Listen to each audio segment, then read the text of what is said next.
So my guest today is John Warnick. John is a very good friend, and when I say good friend, a good professional philanthropic advisor friend who I've known for many years. In fact, he was responsible for raising a lot of money when he decided to shave off his whiskers. I remember that well, John. That was really nice of you. Thank you. We raised a lot of money with that. John Warnick is very involved with the education of advisors, and you're holding on a regular basis. You hold your symposiums. Can you tell me a little bit about that and why advisors should become familiar with what you're doing and how they can get involved with your teaching? Well, thank you, Les, for asking. Yeah, it's not just me. There's almost 20 what we call deans, fellows, and laureates of the Purposeful Planning Institute. Each of these individuals has created kind of a niche of expertise and practical wisdom that I think benefits the financial planner, the wealth strategist, the estate planning attorney, the even plan giving professionals. So yes, PPI is a member org. It's focused on best practices for what we call legacy families and families in business. So we choose not to use the descriptor wealthy families, but these are families that have been blessed with some degree of financial success. And it's not just for the uber wealthy. I think at least 40% of our membership work with individuals in what we would probably call the millionaire next door space. And so a lot of what we're doing is considering how we can take the best practices that are being used among the wealthiest of families, scale those down and apply them in everyday family settings to make the family's relational fabric stronger, to help families develop greater clarity and vision around what they want to do with both their giving, the legacy side, as well as the inheritance, that side of the planning spectrum. And we're looking for like-hearted, like-minded individuals that believe our best days of service lie in front of us. And we're constantly seeking to learn and apply what we can from others who are initiating fresh new conversations that open our clients' minds and eyes to the possibilities of how they can make their planning perfect. So the public is not really recognized that you don't have to be ultra wealthy to be able to utilize all of these benefits that you can get from very intelligent planning. So your experience so far with the advisory community, could you elaborate a little bit on who is a prospective student, so to speak, of your institute? Well, we'd like to think student and contributor less. You know, they don't come just to learn, but many of them are also sharing and doing within the community. So our membership demographic, we have 21 different disciplines and professions that are in our membership. The largest single segment is what we call wealth management. That's about 50% of the community. We have almost 450 members, so almost 225 of them touch a client's financial assets. It could be through insurance, it could be through portfolio management, trust management, but that's the wealth management segment of the community. 12% of our members come from the legal and accounting professions. 10% come from what we call the relational and behavioral realms. So many of them are family wealth consultants, counselors who assist families in making sure that the relational fabric is strong and will endure the pressures and the influences that come with inheritances and sudden wealth. So about 8% of the community are what we call legacy consultants. About 10% of the community come from the plan giving community foundation world. So it's a very diverse world, and there's a little bit there for everybody. And everybody shares openly, and they enjoy the company of everybody. It's very collegial. I assume that's the case, as we've always had in all of the meetings, actually, that we've attended together with regard to the Advisors in Philanthropy. It's a very giving community, and we talk about human kindness, and this is spreading human kindness. What was the aha moment for you, John, that that helped you start this? This is not a small project, and I know you've been doing it for a while. Yeah, we're now coming into in February, we'll celebrate our 12th anniversary as a member org. So what precipitated this, it coincided with my leaving the large law firm that I was a senior partner in, and I was kind of the managing partner of our private client group within this large law firm. And really what precipitated this is a very strong passion. I realized that the traditional ways that we were serving clients and attacking the planning challenges weren't always working well. It could be that we achieved incredible tax savings, realized huge savings in terms of minimizing or avoiding tax. But too often I was seeing what I would call unintended negative consequences cropping up almost like weeds. And that just disturbed me. And I kept scratching my head thinking, there's got to be a better way. There's got to be a better way. What's missing here? What could we do more than what we're currently doing that would help us avoid some of these unintended negative outcomes? And the Greeks have a wonderful bit of wisdom.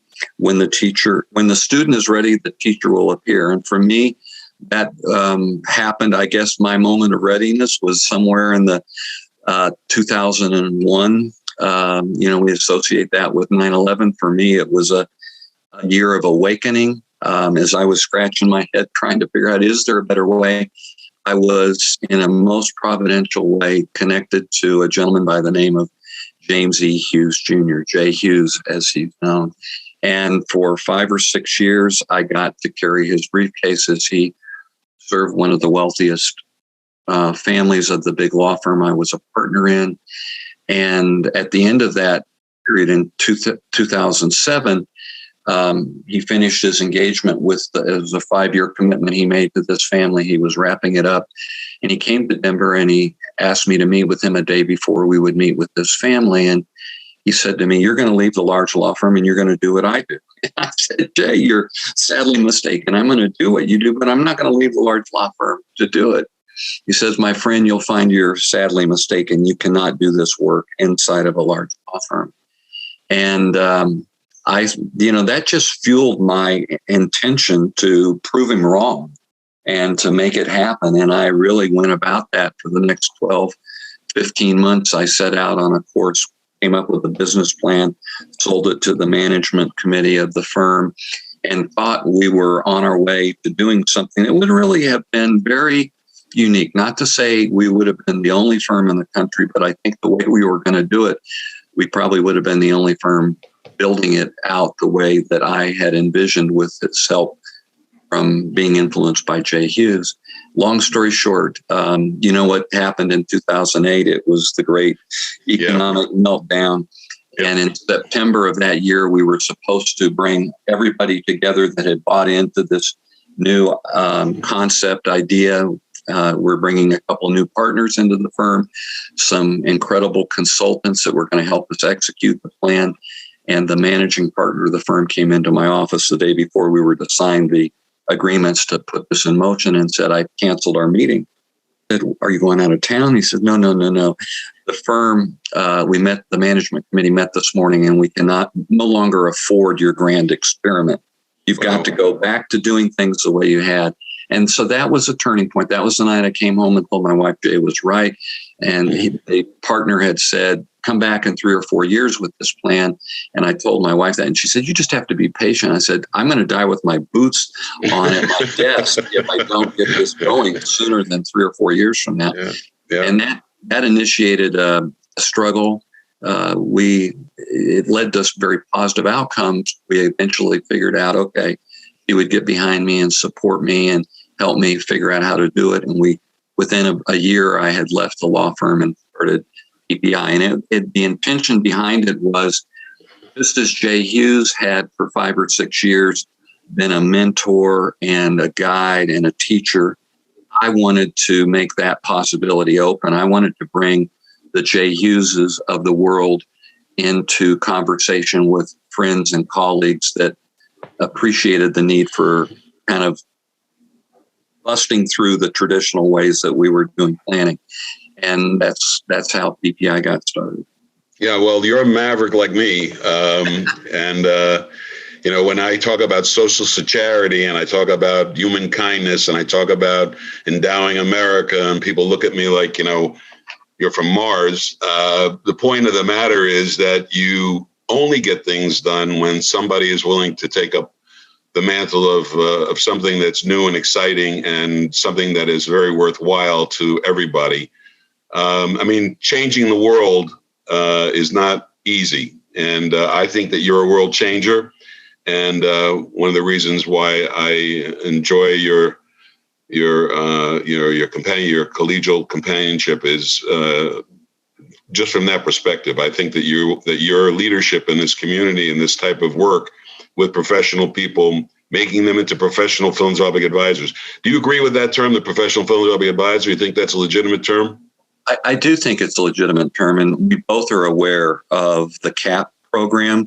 Mm-hmm. I think that if there is no other single development, there's lots of things that have contributed to the development of the space of the philanthropic professional advisor consultant, but the CAP program has had such a tremendous influence. And Les, I appreciate the love fest, and I'm going to turn it around and reflect it back at you. I just want to tell everybody, Les Winston has had a profound influence. His energy, his positivity is absolutely infectious when it comes to the possibility of making this world a better place to live in, to serve within.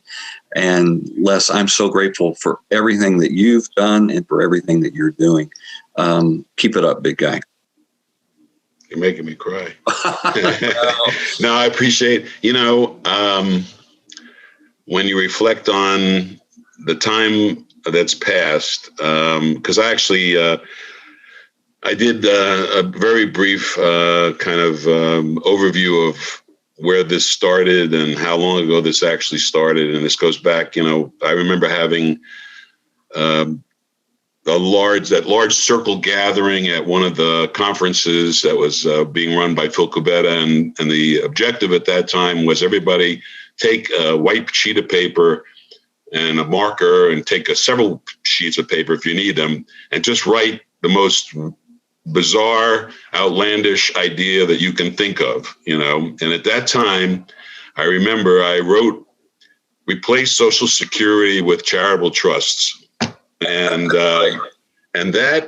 from that time, which is probably it was after 2001, but from that time till now, everything has kind of been, you have to focus on what it is you're trying to accomplish, and you can't be afraid of the big picture. So that's what we're doing. We want to endow America by getting people to understand how to use the sections of the code that are available and how to actually work with professional philanthropic advisors. So you're a guy that makes a lot of professional philanthropic advisors possible. And I appreciate that tremendously. I think that that's extremely valuable to the country. And I think that we're talking to the most valuable advisors in the country because we're going to be able to change things from where we are now. Listen, your background, you are an attorney. You're obviously very much involved in the philanthropic planning side. How successful would you say your institute has been in converting advisors to actually open the conversations with the thought in mind that they may be talking to a philanthropist? Not as successful as I would like us to be, but I think we are making a difference. I would just emphasize, as I think about what's happened over the last, let's say, 15 to 20 years, there clearly was something special going on around the turn of the century in terms of a lot of energy and new thinking and new possibilities emerging. I don't attribute it to the change of century, but I just think it was a real phenomenon that you and I both were witnesses to and have been a part of. But I'd like to say that anyone listening to this conversation, that every one of us has the potential to be a pioneer in this space. And what I mean by pioneer, I'll remember one of my mentors said, "You know what a pioneer is?" And I said, "Well, tell me." And he says, it's the one with the arrows in their backs. And I do, and you chuckle at that, but you know what I mean. No, I know exactly what you mean. I think that we all can be pioneers in the sense that we can be taking some arrows in our backs because we're going to be courageous and brave and bold and step out and initiate conversations with clients in a more meaningful way. That if there is one thing that we have really done well at PPI, it's helping our members understand the importance of the whys behind our clients' planning. We race, unfortunately. We're trained professionally, and sometimes we're in circumstances, and as far as employment or associations go, where we have to race to get results. Mm-hmm. But when we can slow it down and ask very, very, put the clients in a very reflective state of mind and really begin to explore the whys. Mm-hmm. And I think you said something a little bit earlier that just touched and started. I think that clients, not just the advisors, but clients are almost uniformly guilty of wearing blinders when they come into the planning playground or battlefield, whatever you want to term it as. Right. They don't see less what all the possibilities are, and I think that's one of the greatest services that we as philanthropic professional advisors can offer is to help them take those blinders off and to see, as Phil was suggesting with that blank sheet of paper, that there's lots of audacious opportunities and possibilities open to them and to us, and nothing is too big or too small if it comes from their hearts and is a product of their reflection and their vision around the impact that they want to have. So, that's the reflection of years of service to this cause, and I really appreciate it, John. Appreciate your being with me today on Route 664, the Road to Human Kindness. What when you reflect back on it, what was the moment that gave you the most satisfaction recently in the work that you're doing? I think it would be moments, and it's when I talk to someone that heard me speak or participated in some of our programming or gatherings, workshops, who says, "I've been using this why a gift, why this gift exercise, or why a trust, why this trust exercise." That is so incredibly such a payback to me to hear that they haven't just listened, but they're now beginning to work with these exercises and create the opportunity for their clients to be stimulated by the questions within these exercises. So when is the next institute, and how do advisors who will be listening to this, and how can the public also find out more about what we're doing, what you're doing? Oh, thank you for asking. Actually, our next big event is going to be announced early next week. The wrapping will come off.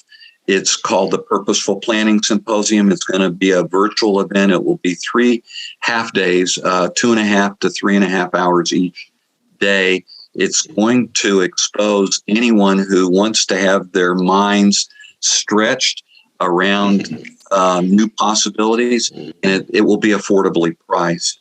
So that's the latest, greatest thing that we have coming down the pike. That will be February 9th 10th, and 11th. Be sure that we get information on that so we can put it on the socialsecharity.org website, and also make it available to the folks that are on our professional philanthropic advisors list. And you'll be able to find John Warnick there.